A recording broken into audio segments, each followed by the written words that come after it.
maayong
kahugpungan. Diha sa pamilya sa DTI nga daghan kog nadiskubrihan nga among nakatunan. So kinahanglan gyud di ay og enhancement training kay para dili mi magpabilin lang sa amuang traditional nga mga design. So naamay mangita og kini ang traditional design, gi-promote man namo ang among traditional design, pero nadiskubre nako sa among pakigpartner sa DTI nga dili tanang customer nga traditional ang pangitaon. Naagyoy mga new design nga dapat nga among ma-produce. So gawas ana enhancement training. So diha namo na sinati sa DTI ang suporta nga kadtong gitawag nato og kini ang packaging og labeling. Og labaw sa tanan ang costing. So mao tong 2019 nagkatawa ko sa ako ang experience kay sa pag-eskwela nako og kini ang KMMA dito nako na-discover nga dapat gyud ay makig-coordinate gyud tag DTI kay si DTI mo ikamao mo tudlo sa organization kung paano mag-costing. Akong malakbitan ma'am ay ang kini ang kuanha kanang sa pandemic. Labi na pag-abot gyud sa kanang sitwasyon sa kanang pandemic, naguol ko kay na-stock gyud ang amuang produkto bali og isa ka tuig. Diha sa pandemic, akong nasinati ang kalisod sa amuang income Pero wala ra jud kaayo ko nabalaka tungod kay bisan taliwala sa nasinati nato nga kanang kalisod sa pandemya. Ang DTI mutabang pagyud og paninda sa amuang mga baligya. So ingon ana ba ka kuan, ingon ana ba ka kagaan ang kasing-kasing sa DTI diha sa amuang organization. So mauna nga amo pong gibati nga bisan pa man og lahi mi og tribo, lahi mi og lingwahe, pero among gibati nga daghan gyud ang nagpangga og nagmahal namo labi na sa amo ang produkto. Kining mga produkto nga inyong makita diri karon, ang tawag ana sa amo ang tribo pakayan. So pakayan means subanin beaded accessories. So kung makita ninyo diri bisan gamay lang ning amo ang display center, makakita mo diri nga lahi-lahi ang produkto nga amo ang ginahimo. So naami mga kulintas nga gihimo, naay bakos, dayon naay bracelet, naay anklet, ID holder, dayon pin holder. So kining tanan nga inyohang makita, manual gyud na nga amo ang gihimo, handmade gyud na siya. So akong buhaton ron kay ang earrings. Ang pamaagi ani is dapat na naman tayo kanang finished product na nahuman ka ng marag ulo sa earrings.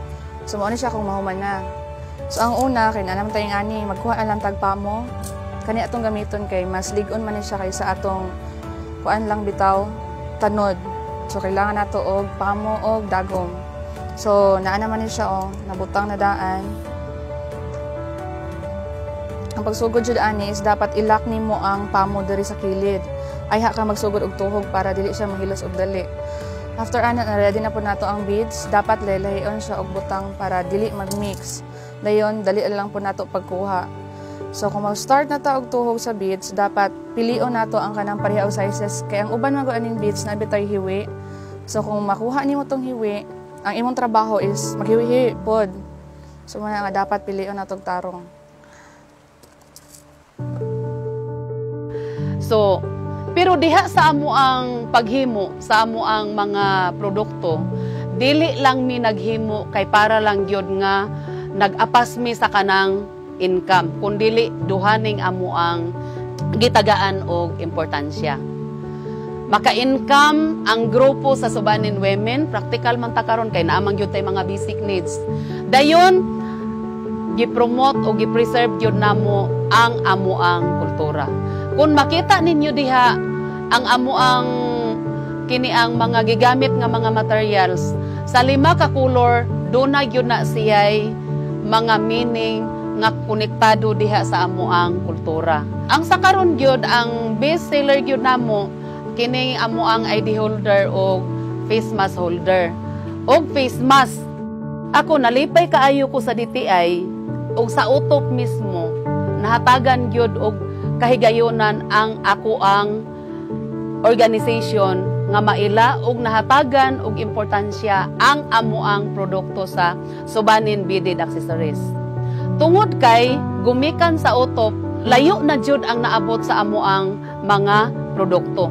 So, nakalimot lang ko og unsang mga tuiga basta kay nakaapil ko og Manila Fame sa Manila. Nakaapil ko og trade fair, gumikan na siya sa kanang utop.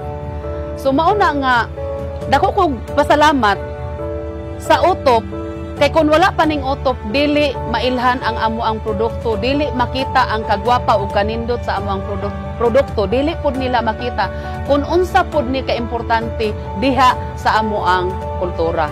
So mauna nga nagkadiin-diin na ning amo ang mga produkto karon na well known na gyud dili lang diri sa kanang Zamboanga del Sur kundi sa ato ang kasilinganan nga probinsya na ilhan na gyud na nila kay labi na ning tabang pud ang kini ang DTI, nag-encourage ang DTI nga kinahanglan maghimo gyud og kini ang page sa amo ang mga products. So karon ubay-ubay na ang nakahibalo.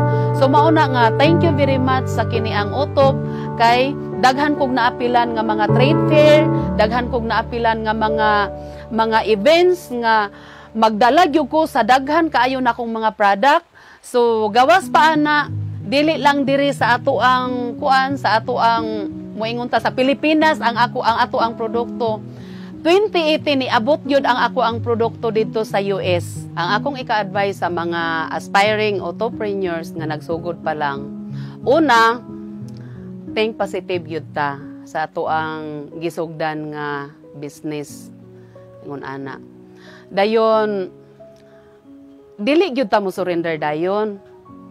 Ato yung patiglumon sa ato ang kasing-kasing og salabutan og unsa nang mga hagit og mga problema nga moabot sa ato ang business.